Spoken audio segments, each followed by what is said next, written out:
Press conference ठेवायचा मुद्दा काय? प्रथमतः राष्ट्रवादी काँग्रेस पार्टी शरदचंद्र पवार, शिवसेना उद्धव बाळासाहेब ठाकरे आणि महाराष्ट्र नवनिर्माण सेना या तिन्ही पक्षाचा अधिकृत उमेदवार म्हणून मला काल रात्रीच फोन आला आणि ही घोषणा केली. अधिकृत उमेदवार म्हणून मला घोषित करण्यात आलं आणि मला एबी फॉर्म देण्यात आला.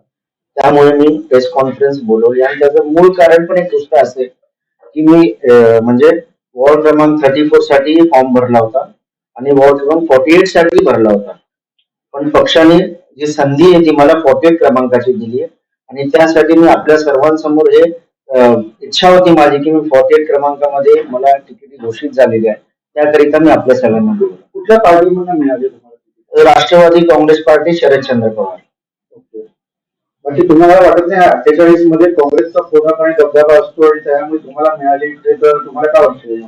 मी दबदबा कोणाचा समजत नाही. मी लोकांचं राजकारण करणारा किंवा हे व्यक्ती नाही. मी माणुसकी दृष्टिकोनातून सेवक म्हणून काम करणारा आजपर्यंत करत आलो.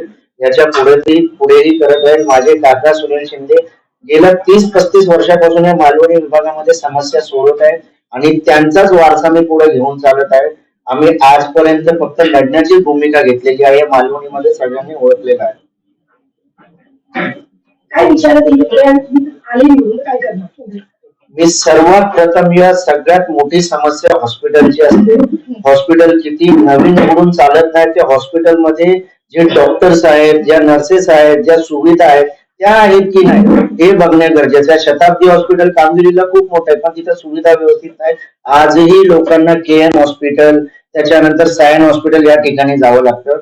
आमच्या या तालुक्यामध्ये आमच्या जिल्ह्यामध्ये मोठं हॉस्पिटल कसं उघडेल आणि ते लोकांची सुविधा आम्ही कशी त्याच्यावर माझा भर असेल. कारण लोक फक्त एकाच गोष्टीला हरतात जे हॉस्पिटल असतं.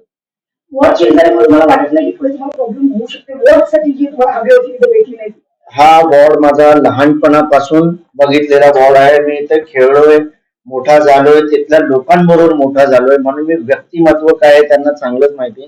आणि मी मालाड तालुक्याचा अध्यक्ष आहे. तर एक वॉर्ड नाही तर पूर्ण मालाड तालुक्यामध्ये 8 वॉर्डची जबाबदारी माझी बनते. मला संधी 48 मध्ये पडले, ताकदीने लढू. जनतेला एकच सांगणार की सगळे कॅन्डिडेट तुमच्या समोर उभे आहेत. त्यांचं एज्युकेशन बघा, माझं एज्युकेशन बघा. तुमच्या ज्या समस्या सोडवण्यासाठी ज्या BMC चे अधिकारी आहेत, कलेक्टरचे अधिकारी त्यांच्यासाठी भांडणारा व तुमच्यापर्यंत त्या गोष्टी पोहोचवणारा कॅन्डिडेट पाहिजे का फक्त स्वतःचा विचार करणारा कॅन्डिडेट पाहिजे. या सगळ्या कॅन्डिडेट बद्दल आपण सगळ्यांनी एकदा परखून घ्यावं आणि त्यानंतर आपण मला संधी द्यावी.